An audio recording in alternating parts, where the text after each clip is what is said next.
মহান আল্লাহ পাক বলেন, তোমরা শ্রমিকের সাথে সুন্দর আচরণ করো।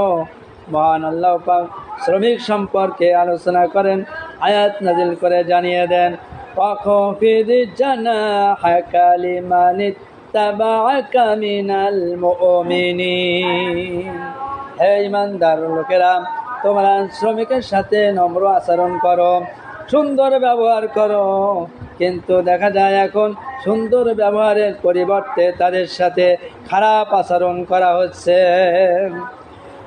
এখন মালিকরা তার কাজটাকে অল্প টাকায় করার জন্য এই মালিক কন্ট্রাক্ট নিয়ে অন্য মালিকের কাছে কন্ট্রাক্ট দিয়ে দিচ্ছে, আর যে কন্ট্রাক্ট নিচ্ছে সে শ্রমিক খাটাচ্ছে। শ্রমিক 8 ঘন্টার জায়গায় 10 ঘন্টা খাটিয়ে, বেশি করে খাটিয়ে নিয়ে তার পারিশ্রমিক যা হয় তা না দিয়ে অল্প করে দিয়ে সে লাভবান হচ্ছে। মধ্যখান থেকে শ্রমিকের হক নষ্ট করা হচ্ছে। এই মালিকেরা একদিন, এই মালিক যারা, তারা নিজেরা শ্রমিক না খাটিয়ে কন্ট্রাক্ট নিয়েছে। এই কন্ট্রাক্ট নেওয়ার কারণে তারা যে অত্যাচারিত হয়েছে, এই শ্রমিক আল্লাহর কাছে বলবে, আল্লাহ তুমি আমার এই কষ্টের মধ্যে কেন ঠেলে দিলে?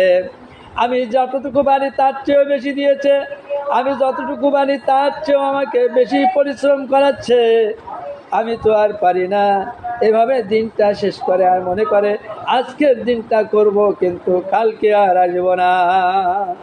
এভাবে শ্রমিকের উপর অত্যাচার করা হচ্ছে। এমনকি তাদেরকে খেতে পর্যন্ত দেওয়া হয় না, এমনকি তাদেরকে প্রস্রাব পায়খানা করতে দেওয়া হয় না, এমনকি তাদের পানীয় পান করতে দেওয়া হয় না।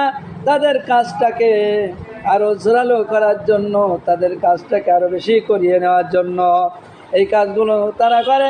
তাদের সাথে যে অত্যাচার করা হয়, এই অত্যাচারের জন্য অবশ্যই আপনিও শাস্তির আওতায় চলে আসবেন।